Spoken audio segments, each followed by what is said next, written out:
Welcome back to Behind the Box. This is part 2 of our UK Games Expo 2018 coverage of our experience there. This is going to be covering the Saturday. If you've not seen part 1, then there'll be a link somewhere. Just go back, watch that one, and then we can continue. So this is the Saturday. Do you want to kick us off with what we did first, Liz? Yeah. So we first headed over to Beasts of Balance, which was this very colorful, interesting board game that interested me right away when we were looking through the games that were going to be there, because we've got 2 nephews now, and we're always keeping an eye out for things that they would like. In a couple of years' time. Yeah. And this is a dexterity game that actually incorporates an app that you can have on a tablet or a TV or whatever. And you're trying to balance these plastic, they're actually kind of matte feeling. They're not the shiny, slippery stuff that's hard for little hands to grab. It's matte and quite almost sticky feeling to put on top of each other. And you're trying to build this structure, but balancing out the different creatures that are there, so they don't get too sad or jealous of each other. And all of this gets onto the app for you, so you've got this cool additional visual there to help you build this tower, and I thought it was really cool. I did too. I thought it was really neat. It was just fun. It was just one of those fun sort of things. We did the cooperative mode. There is a competitive. But I could absolutely see us playing this. Yeah, they say that you can do it from ages 7 and up, but when I spoke to them, they said that they've seen a lot younger kids do it, just with a little bit of help from adults. And so pretty cool. The second game was sort of continuing this trend of looking at what we could play with our nephews, and that was Rhino Hero Super Battle, which is another dexterity game where you've got these cards, and you draw a card, you sort of choose which one you want to do, and it'll tell you what components you get to take from the general supply. So it might be these other cards that are 2 units high, and you'll place them both, and then you put your card that you played on top of that, and you're trying to climb this, what becomes a crazy looking structure, as tall as you can get it. You want to be really high up, and then when it eventually crashes down, you want to be the person that was the highest, and then you're the winner. There's a couple of other little dexterity tricks in there. You've got to hang little monkeys on the building and make sure stuff doesn't fall over that way. But yeah, it was really, really fun. I liked that game a lot. It was just, again, something that would be really fun to play with kids. And then at the end, when they're getting bored, it's still fun for them to just push the whole thing over. So. Which will probably happen sooner than you think. Because kids are like that. You'd made the note here to talk about the importance of helpers. So when we first started this, there wasn't anybody nearby to sort of help. And when you're surrounded by hundreds of people constantly zipping past you, and it's loud and it's busy, picking up a rulebook and trying to learn it from a rulebook can be a little bit tricky. Thankfully, only a few minutes into us having started doing that, somebody did approach and give us some help. Yeah. And that really was that was so much easier having a person that works there tell us how to play. Even though it's not a complicated game, just speeds up that process for you. Yeah, you really appreciate all the people that are there to help with demos and help show off different games, because it just makes it that much easier to learn it and understand it when you've got a queue of people behind that want to play it too, and you're taking too long because you're confused about the rules or something. So you really appreciate having those people there. Right, cool, yeah. So then we went over to where there were some giant versions of board games, and we started playing Ice Cool, which is an awesome game where it's like a school, a layout of a school with walls and everything, and there you have these penguins. And some of the penguins are they used a different word, chasers or something? Catchers and runners. Catchers and runners, yeah. So you'll have a catcher penguin and a runner penguin, and you kind of take turns playing these different roles. The runner is trying to go through these doorways to collect these fish that are just little pins on the doorways. And you do this by flicking. And they're sort of rounded on the bottom, these penguins, and so they don't always go straight. And yeah, they will curve like crazy, and they kind of slide. Everything's very glossy. Yeah. And then the catcher penguin, they're trying to touch you're trying to flick them so that they touch the other penguin. You can collect their like little hall pass, and if you get all 3 of those hall passes, then you've won that round. Likewise, if you're the runner, if you get all of your fish, then you won that round. And it was really fun. I did a really cool move. Unfortunately, I was playing the catcher at the time, so it wasn't as cool as it looked. But I flicked my penguin, and it like swirled around and did a cool like loop through several of the different rooms. Yeah. So had I been a runner, I would have collected so many fish. But unfortunately, I was a catcher, and I went too far away. Yeah, so that was really cool. And because we were playing the giant version, and it's in a really public part of the convention, there was a crowd forming watching us play. And Lindsay did this here. Like I said, it went through like 3 doors or 4 doors, and everyone went, oh! It was just really funny, just having this crowd watching. And yeah, really, really fun game. It's just enjoyable. It definitely is, yeah. The next game we played was called the Old Hellfire Club. And this is going to Kickstarter next year in April. This game was really, really interesting. It's a collaborative storytelling game similar to Once Upon a Time, which we really like that game. But this game kind of fixed problems that we have with Once Upon a Time. So in Once Upon a Time, you have a bunch of cards that you need to play as prompts for the story, and there's no real end to it other than when you get rid of all of your cards and you're working towards your own personal ending. In this game, everyone's working towards the same ending. And the game doesn't end when somebody plays all of their cards. They just have to draw back up. And so you don't have that issue of somebody just going bleh and just vomiting all of their cards all over the table and going, I win. It makes it much more structured. It makes it much more collaborative. Everyone's working towards the same goal. And the actual goal for you individually is to get the most pennies to afford gin. So for all the stuff that you do, all the great claims you make, and for all the people that you impress, they give you 1 penny, and that's a victory point. And at the end of the game, whoever's got the most is the winner.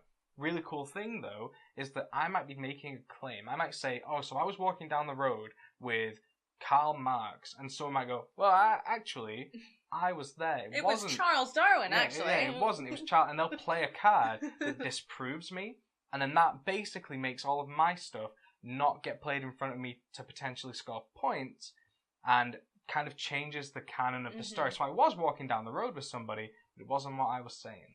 It's a really cool, really funny experience, and this says a lot. My brother, he loves board games. When we go to things like this, he doesn't get that excited. It's not the sort of thing where he wants to commit a lot of time to sitting down playing games. When we were going through the games we wanted to play and I explained this to him, this was the only game that he went, we need to play that game. So, yeah. And the guy making it, really, really nice guy. Yeah, really nice guy. Yeah, so that was cool. Then we did 5 Minute Chase, which is a board game that's tile laying, and you sort of take turns doing this cat and mouse chase, and the whole game's over in like 5 minutes. So one person's running away by laying down these tiles to get away, and they've got to collect certain items and things like that. And then the other person's trying to chase them, and you have to do this by finding the direction that all the faces are pointing and things like that on the cards, and that's quite a challenge. It's really hard. Yeah, it's really tricky. It is a real-time game, if that wasn't clear, but very, very interesting game. Yeah. And we introduced ourselves to Board and Dice and the volunteers that were there, and they gave us a copy for review, so we'll be doing a review on that soon. Yeah, we'll do more of our fuller thoughts on that. We need to play it a bit more. Right now, we're still finding that there is just one person always seems to win, and I think that's just because we're not as experienced with the tiles. So, we'll get a bit more experience, and then that'll be coming out pretty shortly, probably. Yeah. Right, our next game is a game that we own. We've played it before, but we really wanted to go and see Bez, if you remember from our Aircon video, had a whole cat display available to add cats to and just to see and admire. So we went over to see Bez again, drew some more cats, and we played Whittle, which is just a really nice game of finding words amongst individual letters. So you might have 2 cards out that say CA and then RD, and that's a bad example because I just spelled card, but you don't have to just use the letters there. So you could use just 2 of them. So you could use the C and the D to go for code, and then I get one of those. Then the next word I say has to also include this card I just drew. So yeah, it's just a nice game, really pleasant. Again, plays really quickly, and it was just a pleasure to go and see Bez again and see all the volunteers that were working at a stall. They had a great group of people there. Everyone was really enthusiastic, very helpful. You could tell that they're passionate about what they were doing. So that was a great booth to walk up by. Then we headed over to the Hilton. Was it Hilton that we went to? Hilton. The hotel. Yeah, so we went out of the building and went over to the hotel where there was a Crystal Hearts RPG that we had planned with semi-co-op and with up to 4 players. So that was something that we've been really looking forward to. I think we should mention, if you're not familiar, semi-co-op, it's a web comic. Fantastic, really funny, all about board games. It comes out once a week, every Monday. We'll link to that. You should definitely check it out. And up to 4 players, what they do is they actually run their own RPG using the system Savage Worlds, which is what we love to use when we do role-playing. And they've made their own setting called Crystal Hearts, which is a fantastic world. It's very fantasy, really, really cool. And again, that's another comic that we read every single week. And so it just sort of happened on Twitter where I think Semi-Co-op made a tweet about up to 4 players, and I was like, oh, I read them. I love this stuff. I love that system, the setting. I'd love to play it one day. And then the guy that runs it responded, and he was like, do you want to? We could do it at UK Games Expo. And we were all just like, yes, absolutely. And so that's how this all came about. And this was the highlight for me of the whole weekend. Such a cool experience. And we'll go into a bit of detail now about what we did. Really memorable. So we were Agents of Sin, it's like this organization that they have the crystal heart power things.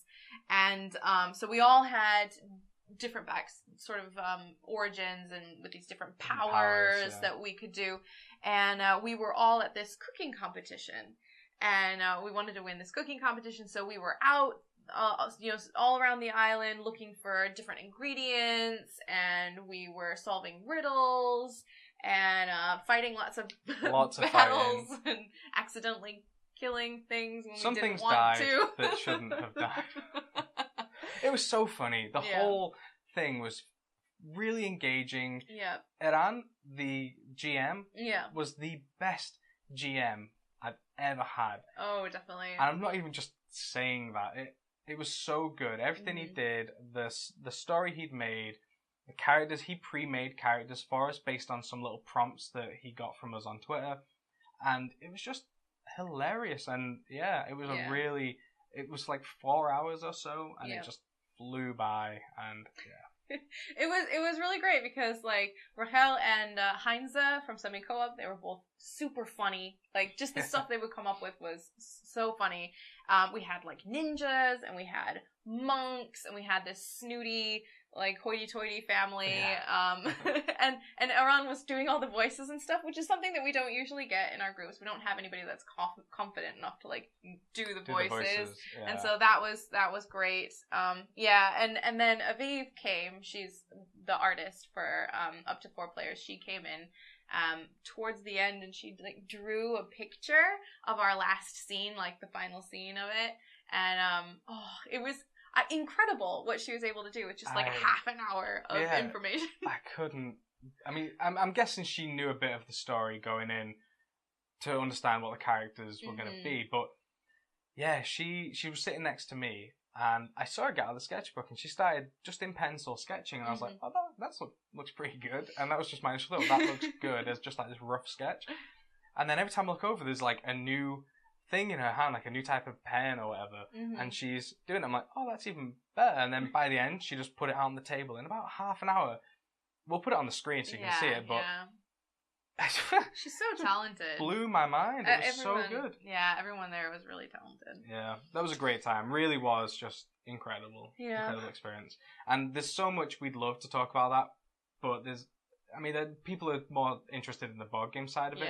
If people want to, we can cover it in more detail in a podcast that we do. Sort of every infrequently, just cover it a bit more. But yeah, that was kind of the end of our expo for Saturday, because we actually our travel plans changed going home, and so we needed to get a train, so we couldn't stay as late because our last train was at a certain time. But we did find time to run over to Paul Grogan of Gaming Rules. He was doing a charity raffle. We'd already bought some tickets from him, so we ran over just to say hi, just sort of catch up with how that was going. Apologise for having to bail so early, and we gave our tickets to one of the other Czech Games Edition volunteers, and they looked after them for us just in case we won. We didn't. Nope. Unfortunately, but oh well. That's alright, it's for charity. Yeah. He raised, do you want to say how much was raised for it? Well, it was for Birmingham Mind, which is like for mental health, and then Beanstalks, which is like a childhood literacy charity. So those are the two charities that the money was going towards, and they raised somewhere around like £2,700. So that's really great. So yeah. It was crazy. We went in there, the amount of people that were waiting to do the raffle, and I think they had, I want to say Paul said it was about 200 items to give away. So really good huge stuff too. Like awesome prizes. So. Yeah, the City of Kings, just a copy of City of Kings, Spirit Island with the promos and the expansion. Like it wasn't, just nothing. It was really good stuff. Everyone got really into it. Paul did a fantastic job. Yeah, so I'm excited. Does. Yeah, well, he does. Yeah, but next year I'm excited to probably buy more raffle tickets because it'll be even bigger and better. So yeah, but yeah, that is our day 2. That's our Saturday. Nothing really else to say other than we'll see you in the next video talking about Sunday and our overall thoughts of the expo. So see you soon. Bye. To play a game called Holding On: The Troubled Life of Billy Kerr. It was the two of us, my brother, and also again more games please. We'll call him Ross. It was the 4 of us. We'll call him Ross. Yeah, well, that's because it's his name. It's his name.